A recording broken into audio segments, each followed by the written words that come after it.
Yeah, that's what's happening. We're in our house and we can't get out. So I'm gonna shoot an episode indoors. Are you excited, Fran? Yay! Yeah, so Fran's gonna be my subject. This, as you know, is the Rolleiflex. And the Rolleiflex can only focus up to 3.5 feet. And the issue is that's not close enough when you want to make portraits. So the people at Rolleiflex back in the day created this very clever solution. They make these things. These things are called the Rolleinar lenses. Open this like so, and you put one on the top lens. Wait, there you go.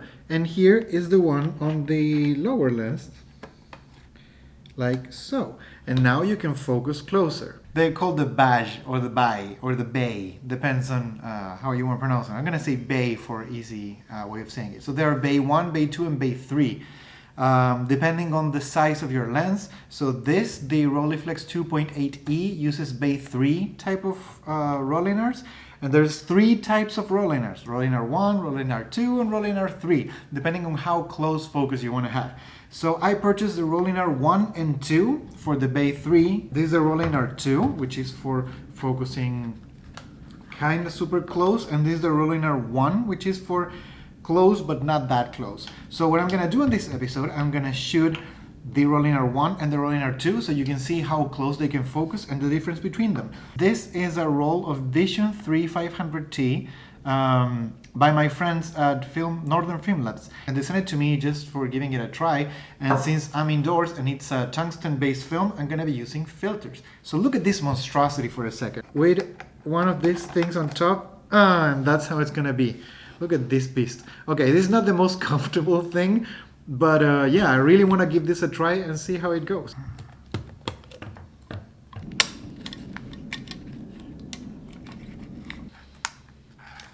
Cool.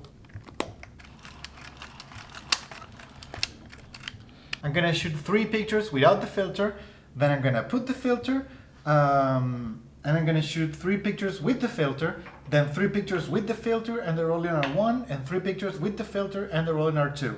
That's 12 pictures, and that should be it. So you can see the difference of the whole range of things. Okay, Fran, are you ready? Yeah. So, okay, we are at 400 ISO, 2.8 and 250. So the first shot, it's going to be a general shot. 3, 2, 1, and go.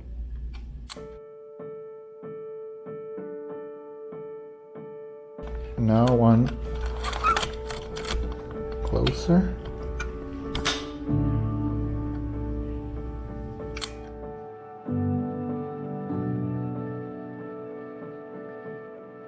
And this is the minimum focusing distance I have. This is 3.5 feet. 3, look at here, 2, 1.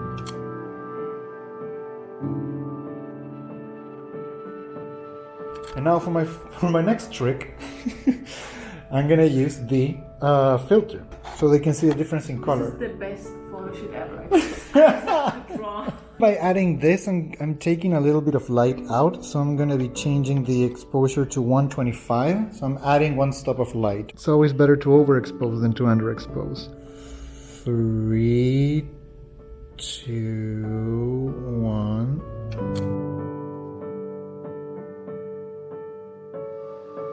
One step closer to the edge.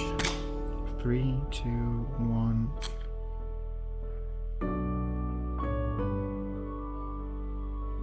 Three, 2, 1.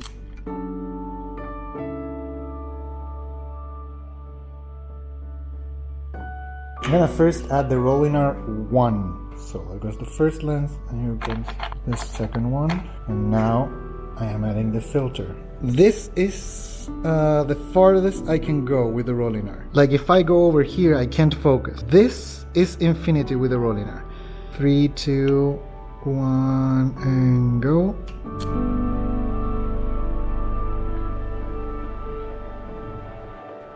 I'm gonna take another one with the Rolleinar closer, and then I'm gonna go for the closest focusing distance with this thing. Look over here.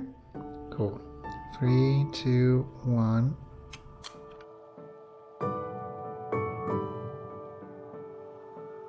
The closest focusing distance with the Rolleinar 1 is here. Wow. 3, 2, 1.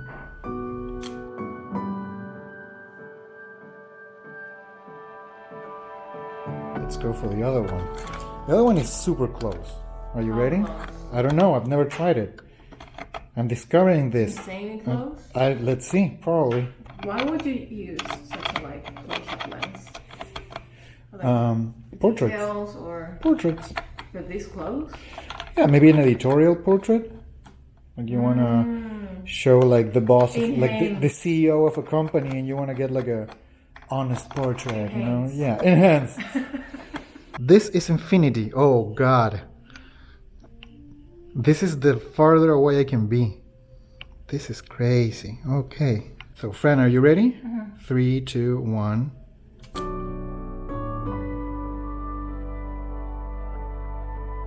Three, two, one, go.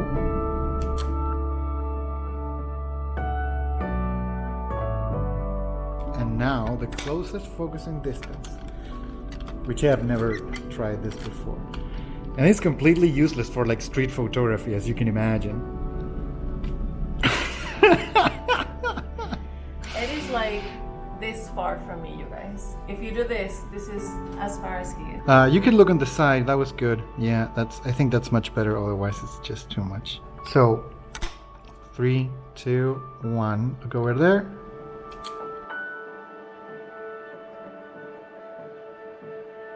Cool. And that's it. That should be it. Yeah, that's 12 pictures. We're done, you guys. We did it. All right, Fran. Are you excited? I'm excited. Are you going to develop now? Yeah, probably. Do you want to do this? Yeah. Okay, so I'm gonna remove the filter and then the base and then the other part. This is actually a pretty ingenious system. Since the camera has 2 lenses, what I'm really doing is I'm placing this on top of it, and then this is the one that corrects the distance. But I really need this one because this one is the one that goes with the lens. This is the lens for watching, and this is for taking. So the viewing lens actually is what needs this correction, so I know more or less where I am and the parallax distance and everything. Because it's different to take a picture without knowing like exactly where you are. This whole thing affects the parallax. And the Rolleiflex, when I made the Mamiya C330 versus the Rolleiflex video, I said that the Rolleiflex does not have a parallax correction, and that's wrong. It has it included on the camera. So this actually helps you to work the parallax. So what you see on the viewfinder is exactly what you're gonna get. You don't need any parallax correction, so that's good. In case you don't know, the parallax correction is the idea of the things that you're gonna see on the image, which sometimes are not exactly the things you're gonna see on the final image, because I gave this very same example, but if you have your phone over here and you put it like this lens is watching this, but the closer you get, this lens is completely covered and this one is not.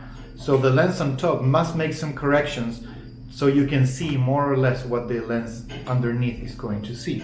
So that's the parallax correction in this case. I hope you find this interesting. I had this idea of making the episode with the Rolleinar lenses for a while, because it took me a long time to understand the Rolleinar lenses and to find out the ones that I needed. So for my model, the Rolleiflex 2.8E, it's the Bay 3 lenses. There are 3 types of Rolleinar according to how close you want to get. I only got the 1 and 2. There's a 3 which goes even closer, but that becomes basically a macro lens, and that's just a little bit of an overkill. I will never take a shot. Like right now I was super uncomfortable taking it with the Rolleinar at the closest focusing distance, the Rolleinar 2. So the Rolleinar 1 is probably the one I'm going to use if I ever take pictures like this. This is completely useless in street photography. It's for, portraits in a studio situation. In case you're interested in these things are getting expensive every day. Like everything that's film photography related has become really expensive. But the Rolleinar lenses, it took me a while to find a couple of them who were in good condition and were used. And of course, because there's no new, they don't make this anymore. But yeah, they're hard to find and they're expensive. So if you want to get into, you want to get a Rolleiflex and take portrait pictures, you gotta know that this is gonna cost you quite a bit. So anyway, I hope you like this episode. I hope this made sense for you. And I just want to give a big shout to my patrons, because they are helping me to make this whole thing happen, and they're just supporting me even though I'm locked up inside my house and trying to make content for you guys. So yeah, have a good day. Have a good week. And just a side note, don't be alarmed if you're not being productive this week or these days. Like, it's perfectly normal. If you can't afford to stay at your home, stay at home. Don't go out, and just don't beat yourself over because you're not, making stuff or making amazing things while everybody's doing stuff. Just don't worry. It's all good. Just be good, be safe, and take care. See you next week. Bye, guys.